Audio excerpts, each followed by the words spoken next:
You've had a pretty decent start to the campaign, and just like us, you've started with a win followed by a draw. What were your expectations going into the new season, and have they changed at all after what you've seen so far? Despite falling short of our ultimate aim of promotion back into the championship, we've had 2 relatively successful seasons. However, this summer, we have lost 4 key players, and I think it's going to be tough for us to reach the playoffs for the 3rd season in a row. We've lost 2 of the league's most exciting attacking talent in Dwayne Holmes and Hakey Battlecount, who have joined Derby and Bristol City respectively, and also lost 2 key defenders in Murray Wallace to Millwall and Connor Townsend to West Brom.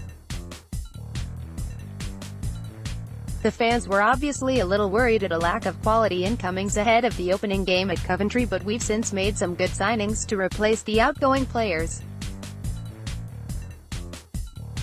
Ryan Colclough has joined from Wigan. We've got James Perch, who has played at a higher level for the majority of his career, and some really exciting young talent in Steve Humphries and Andy Dales, who have already shown they could be real assets.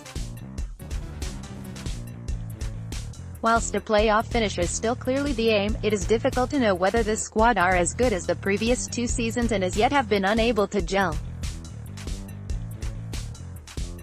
I think we will be a real handful for any team in this division, but I am worried that our defense may let us down when push comes to shove.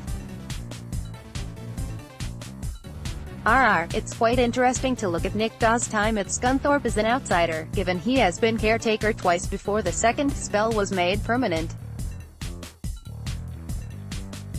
How do the fans feel about him? Is he there to just steady the ship, or will he make the job his own now and push the club forward? I hope he can take us forward. He's a really likable character and comes across as very knowledgeable and calm.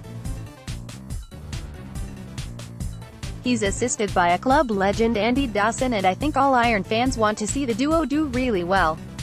Dawes did well in temporary charge and was definitely deserving of the chance to make the job his own. His record is very good, and with the right backing, he can be successful in this division. I noticed that there were rumors of the club being up for sale, leading to Chairman Peter Swan having to come out and state his commitment to the club. Is a sale something the fans want to see? If so, why? The chairman has denied the reports, and his son has told the fans on Twitter that we are not up for sale. We have spent a fair whack on wages over the past 3 or 4 years, and there is a worry that this is simply not sustainable. There are a couple of fans that have given him a bit of stick regarding the failed stadium relocation, but on the whole the fans are behind the family and appreciate the money they have pumped into the club. If they were to leave, it would certainly be a worrying time for the club. Being perfectly honest, this season is going to introduce us Sunderland fans to a lot of new faces in the opposition ranks. Who from the Scunthorpe side should we be paying close attention to for this game and for the season as a whole? Funzo Ojo, definitely. If he is fit, he is a really classy player. We managed to sign him on a free transfer last season from the Dutch league, and he has been a revelation. He's a former PSV youngster, and he instantly became a fan's favorite after a string of impressive displays last year. Andy Dales is a young lad with a point to prove following his release from Derby and his spell in non-league, and looks to be a tricky customer, while Steve Humphries is another the fans have warmed to because of his work ethic. We've not seen much of Ryan Colclough yet, as he only joined last week, but I've seen enough of him in the past to know he can be a key player and an able replacement for the outgoing Dwayne Holmes. On that note, who from the Sunderland side will you be hoping suffers an off day on Sunday? Anyone in particular that you're worried about in our squad? I've always liked Max Power.